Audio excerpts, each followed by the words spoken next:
Chers amis, et quand je dis chers amis, je pense bien sûr à ceux qui sont dans cette salle ici, je pense à ceux qui sont à la salle en dessous, sans fenêtre, mais avec un écran qui renvoie cette image. Nous avons été obligés d'ouvrir cette deuxième salle, mais finalement c'est à l'image de la vitalité et de l'envie que nous avons de débattre, d'échanger, de nous retrouver.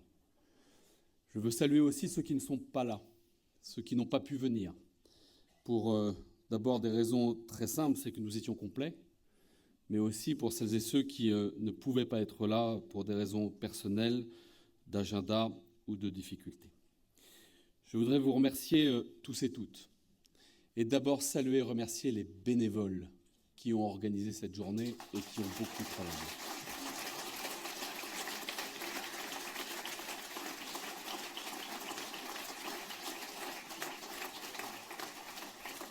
Les bénévoles, les militants, les citoyens qui se sont déplacés, je vous salue tous et toutes qui êtes ici.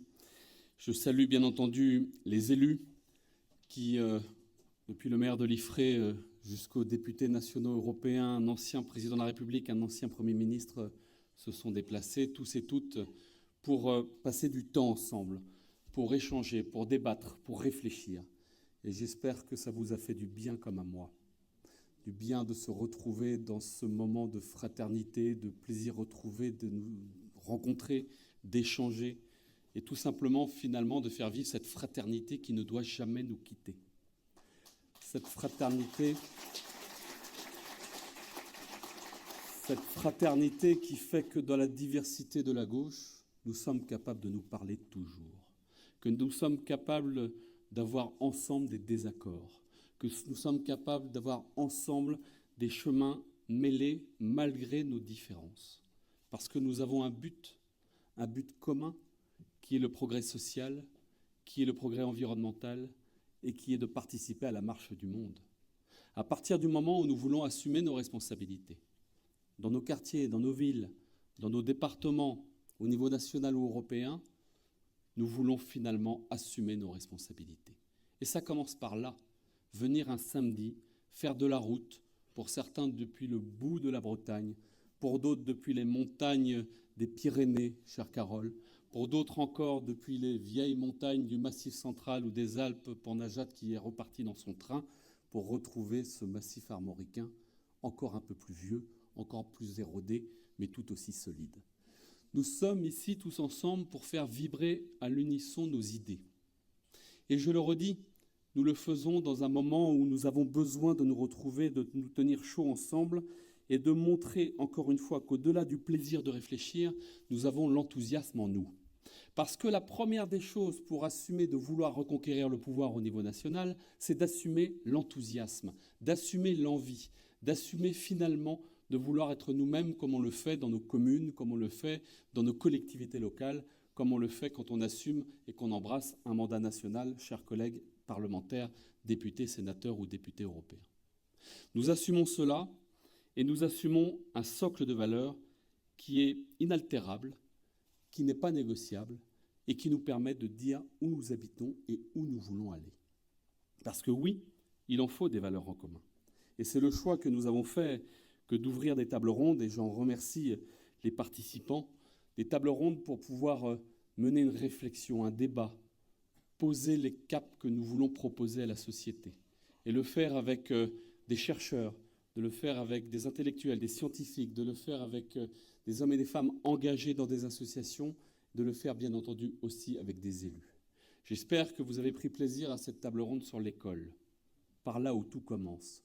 Cette école dont nous devons bien entendu avoir conscience qu'elle est au cœur de la démocratie, qu'elle est au cœur de cette volonté que nous avons autant de faire en sorte qu'il y ait cette capacité à faire vivre l'altérité que l'autonomie de la personne.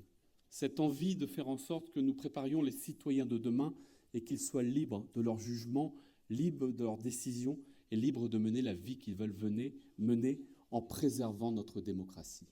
Merci à celles et ceux qui ont contribué à ce débat et faisons en sorte que nous, à gauche, on sorte du seul sujet de l'argent pour l'école et qu'on ouvre ce sujet plus largement de l'école dans la société, de la place de l'enseignant dans la société, du respect que nous lui devons et du travail entre l'école et la ville, entre l'école et le quartier, entre l'école et la campagne, pour faire en sorte que ce lieu soit un sanctuaire ouvert pour la connaissance et pour, encore une fois, préserver nos valeurs. C'est un très beau combat que nous avons à bâtir et à construire. Et comme ça a été dit tout à l'heure dans la table ronde sur le compromis, l'école est finalement à la base de la capacité à construire les compromis demain, par la confiance en soi, par la confrontation aux autres et par l'envie, encore une fois, de participer à la conversation du monde. Nous avons eu aussi un très beau débat sur le sujet du numérique, des réseaux sociaux et de la démocratie. Et là aussi, je suis heureux d'avoir entendu ce midi des participants me dire combien ils avaient été inspirés par cet échange. Le monde va changer profondément avec le numérique et il a déjà changé considérablement.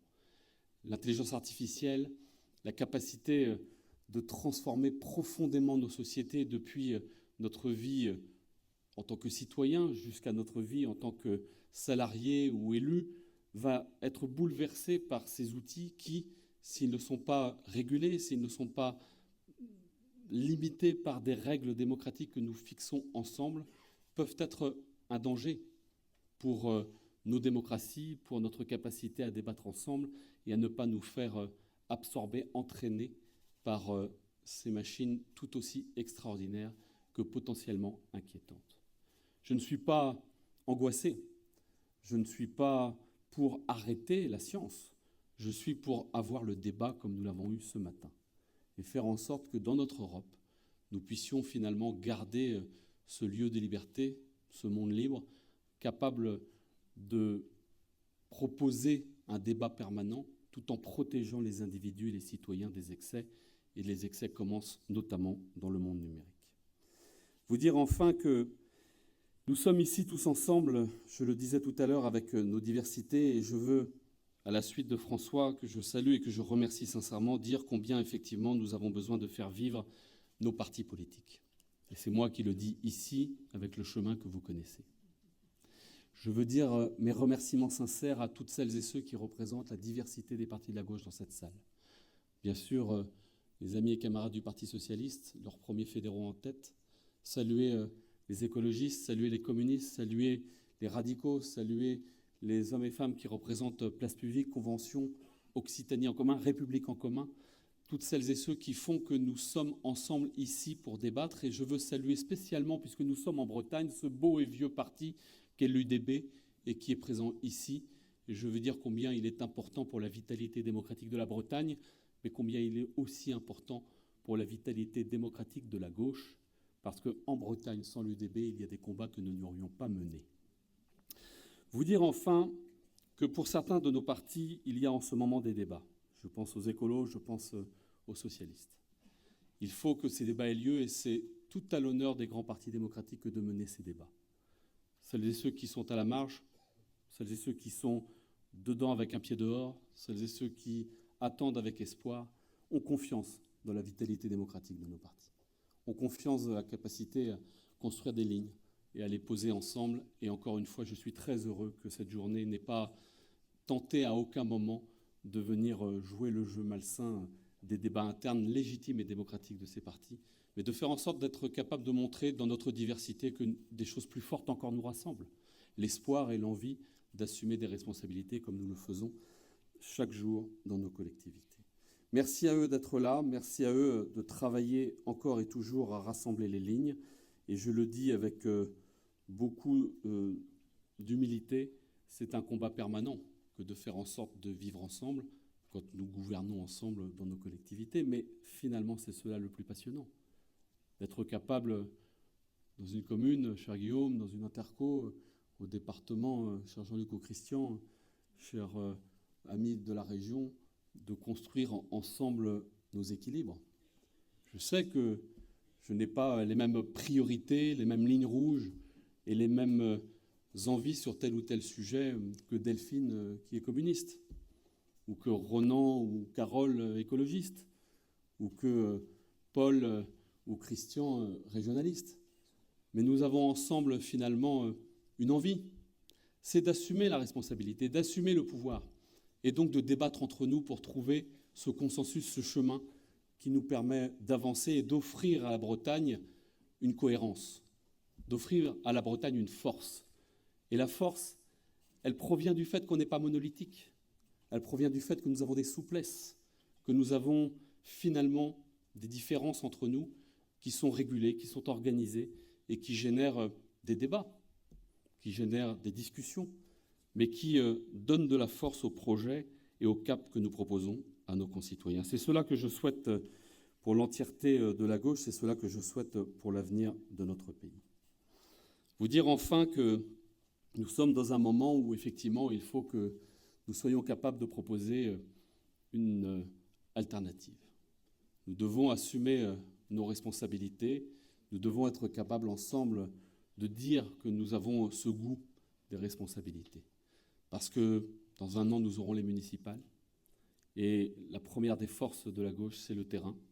C'est se confronter aux réalités dans nos quartiers, dans nos villes, dans nos campagnes, d'être capable de faire vibrer les intercommunalités pour qu'elles construisent là aussi des compromis compliqués, mais des compromis indispensables à la vitalité de nos communes, et puis faire en sorte d'apprendre encore dans ces territoires pour pouvoir ensuite apporter cette expérience dans les réflexions pour le niveau national.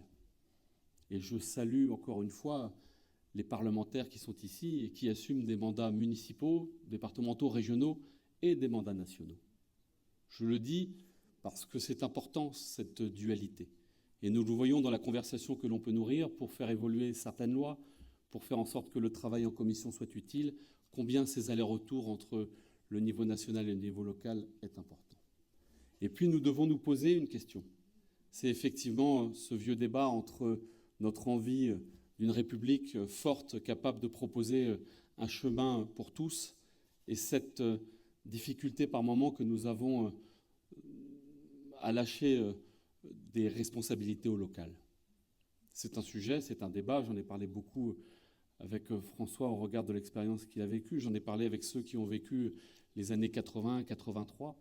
Il faut que nous réfléchissions à ce sujet, non pas pour un grand soir, mais à un changement d'état d'esprit, pour faire en sorte que lorsque les compromis sont trop difficiles au niveau national, on puisse descendre les discussions au niveau local. Parce qu'on sort des radars de certains débats un peu tendus, parce que nous sortons de certaines postures obligées de syndicats, de partis, d'organisations qui, quelquefois, empêchent le chemin, qui permettrait pourtant de soulager beaucoup de nos concitoyens qui attendent des résultats, qui attendent des solutions, et que nous sommes capables de construire. Et la décentralisation, le travail des territoires, la République des territoires, cher Hervé, ce n'est pas les territoires contre le national. C'est la République tous ensemble. C'est de faire en sorte que chacun ait un bout de cette responsabilité.